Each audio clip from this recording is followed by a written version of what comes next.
Need maligo at maging mabango para sa kanyang babies.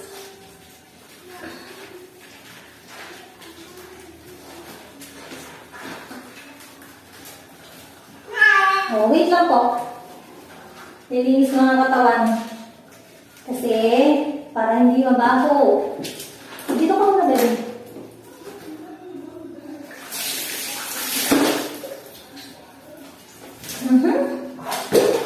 Wait lang. Dito ka lang. Opo. Dito natin yung sugat.